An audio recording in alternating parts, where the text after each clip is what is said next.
આપણા બુદ્ધિ વિશેની વાત કરવાની છે. જય માતાજી મિત્રો. આ વિડિયો કોમેડી નહીં પણ ધાર્મિક વિડિયો છે અને બુદ્ધિ વિશેનો વિડિયો હું રજૂ કરું છું. તો આ વિડિયો પૂરેપૂરો જોવો તો ખ્યાલ આવે કે વિડિયો શું કહેવા માંગે છે.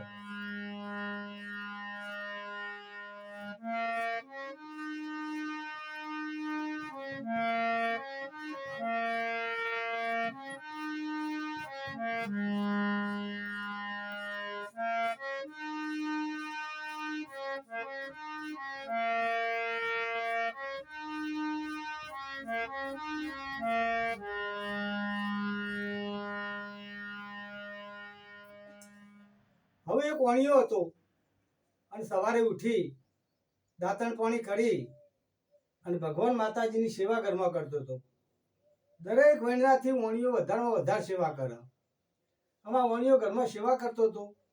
એવામાં સવારમાં જ આ લક્ષ્મીજી અને પનોતી બે બાયણામાં આવી અને બે જણો હું સુંદર, લક્ષ્મી કે હું સુંદર, પનોતી કે હું સુંદર, આવી લડત યુવાને ચાલતી હતી.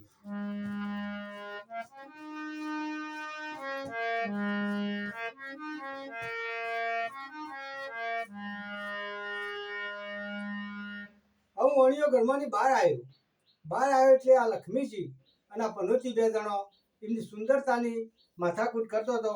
લક્ષ્મી કે હું સુંદર, પનોતી કે હું સુંદર એમ કરતો હતો ને વણિયો બહાર આવ્યો.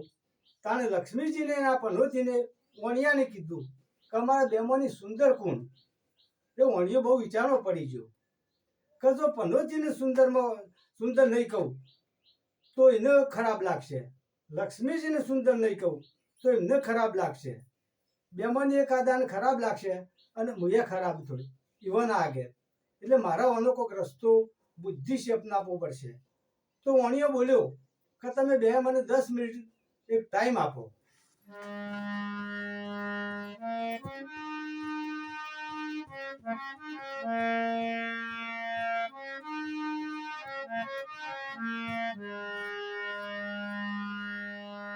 આમાં વણિયો 10 મિનિટથી ઘરમાંની બહાર આવી અને કે હોભળો તમે કે તમે પનોતીજીને પહેલાં કહું છું કે જો ઘણા વર્ષોથી કોઈના ઘેર હોય તમે અને ભિખારી હોય, પહેરવા લુગડો ના હોય, ખાવા દોણા ના હોય અને એ કંગાળ હોય માણસ અને બહુ પોઝિશન એની ખરાબ હોય અને જો કોઈ દાડો તમે એ ઘરમાંની બહાર નીકળો એ વખત જો આ ભિખારી ભાડી જાય તો એને એટલો બધો આનંદ આવવાનો અને તમે એટલો બધો સુંદર લાગો ને, બહુ સુંદર લાગો, અતિ સુંદર લાગો.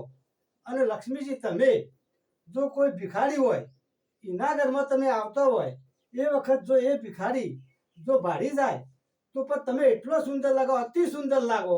એટલે તમે બે સુંદર છો, કોઈ આમાં સુંદરતા વગરનું નહીં.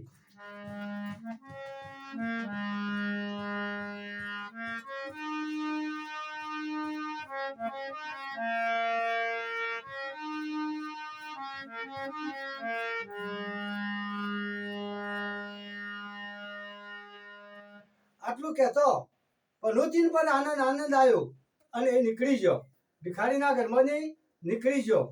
અને લક્ષ્મીજીને પણ આનંદ આવ્યો એટલે દોડીને પેલા ભિખારીના ઘરમાં બેસી ગયો. એટલે આ ભિખારી પણ હતો એ પણ તાલીવર થઈ ગયો અને જે ભિખારીના ઘરમાંની પનોતી નીકળી જઈ એ પણ તાલીવર થઈ ગયો. તો જય માતાજી. વિડીયો આ સમજવાનો વિડીયો છે. જો વિડીયો ગમ્યો હોય તો લાઈક, શેર ને સબસ્ક્રાઈબ કરજો. જય માતાજી.